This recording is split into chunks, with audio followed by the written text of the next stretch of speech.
From muscle-building promises to rapid weight loss claims, injectable peptides are growing in popularity. But doctors are warning against some of these products since they're not regulated by the FDA. ABC 13's Hayden Robertson explains what you need to know about the risks.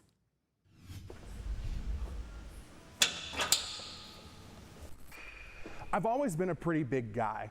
Big shoulders, big legs, and a really big appetite. In 2023, after a bout with shingles, I started to take my weight very seriously. I've lost 50 pounds since I was at my heaviest. However, like many people, I started to plateau. I started to hear about peptides on social media and in the gym. I've been taking peptides since November.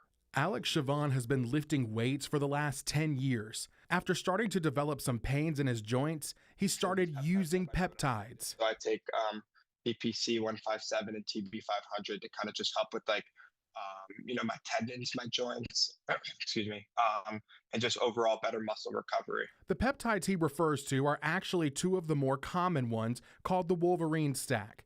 It got its name due to the peptide's ability to help accelerate healing in muscles, tendons, ligaments, and soft tissue. How have your muscles and your tendons felt?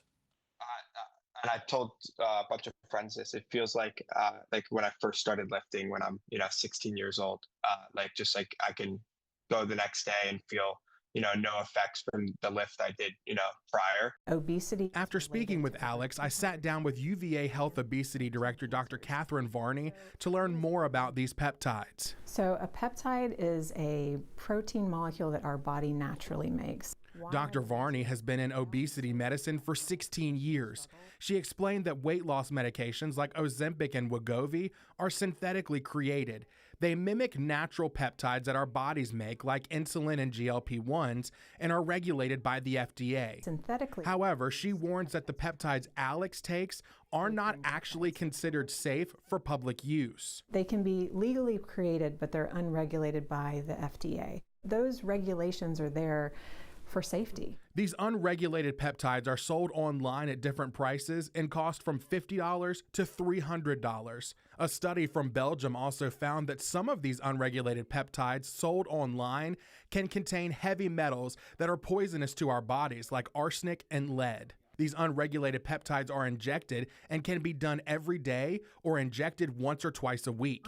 Even with those safety concerns, Dr. Varney says she still sees patients who use these unregulated peptides. Have you seen any adverse effects, and what have they been? I have seen adverse side effects. I have seen, in particular, the one that I've seen the most has been an increase of liver function test, telling me that the liver is being strained by something. And it's a direct correlation. When I tell them to go off of these medications, the liver and function improves. She added that these unregulated peptides are sold either in the gray market, meaning they are sold outside official regulated channels that label these as for research use only.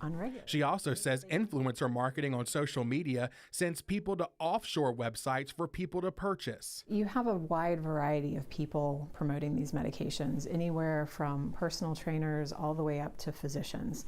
I think that the problem with these medications is that they've shown some benefit in animal models, but they have not been proven to be effective or safe in humans. Until more work is done in testing these unregulated peptides, Dr. Varney says she will always warn about the risks associated with these unregulated peptides. I will not prescribe them, but I'm going to be watching them carefully for adverse side effects. I'm going to be monitoring their labs, and then most importantly, I'm going to be make sure that I'm talking about those lifestyle interventions that have known benefit from years of study, eating better, exercising more.